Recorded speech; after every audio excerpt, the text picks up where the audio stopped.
آئیے ایک نظر ڈالتے ہیں آج کی خصوصی رپورٹ ہم عوام پر۔ سچی لگن تو سلامت رہے اے نگار وطن، تجھ سے سچی محبت ہے سچی لگن، جان جاتی ہے جائے بھلے باخدا، ہم سمجھتے ہیں وردی کو اپنا کفن۔ پاکستان کی مسلح افواج کا شمار دنیا کی بہترین افواج میں ہوتا ہے۔ پاک فوج نے اپنے پروفیشنلزم کی بدولت حربی تاریخ میں اپنا ایک الگ مقام پیدا کیا ہے۔ حکومت قانون کے مطابق عوام کی خدمت سے جڑی جو ذمہ داری بھی فوج کے سپرد کرتی ہے، فوج اس میں ہمیشہ بڑھ چڑھ کر حصہ لیتی ہے۔ وہ چاہے SIFC ہو، زراعت ہو، تعلیم ہو، بزنس سیکیورٹی فراہم کرنی ہو یا قدرتی آفات سے نمٹنا، اپنی استعداد اور تکنیکی قابلیت کے تحت افواج پاکستان براہ راست سیکیورٹی اور تحفظ کے علاوہ جہاں بھی جیسے بھی ہو عوام کی فلاح و بہبود اور ترقی کے لیے کوشاں رہتی ہے۔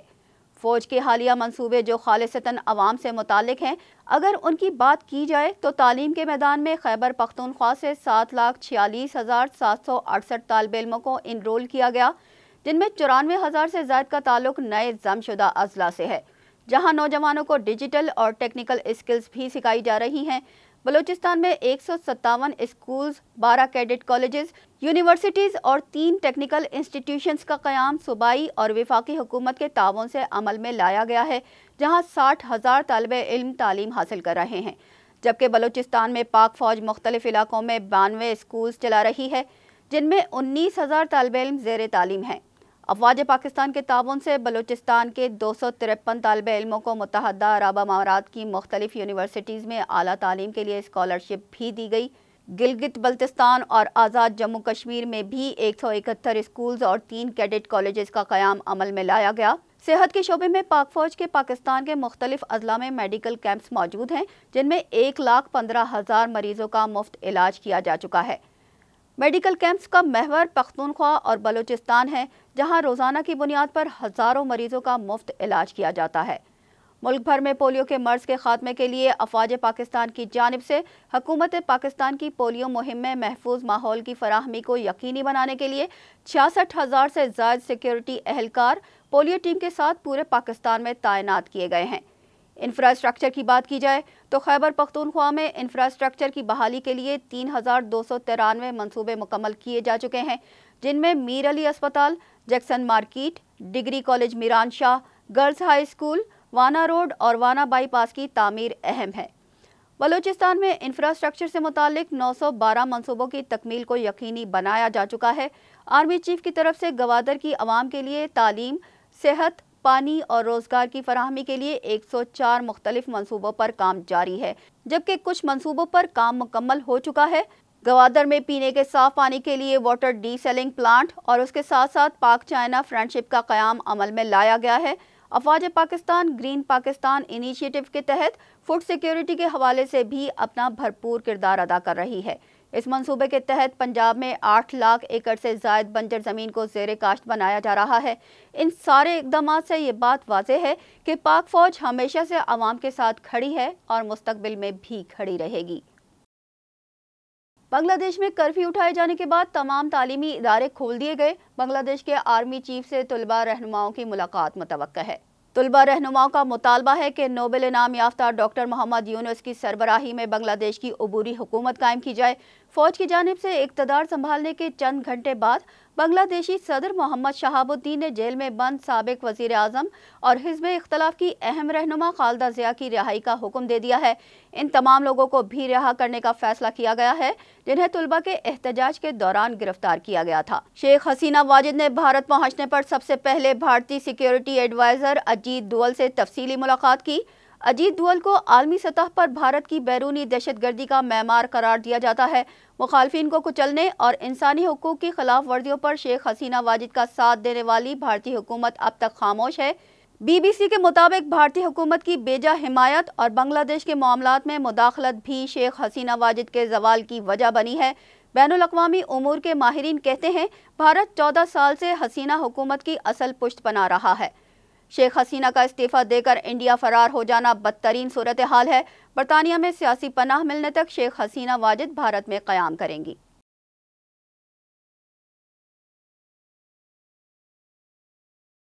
غزہ میں محکمہ صحت کی رپورٹ کے مطابق گزشتہ 24 گھنٹوں کے دوران حملوں میں 40 فلسطینی شہید جبکہ 71 زخمی ہو گئے۔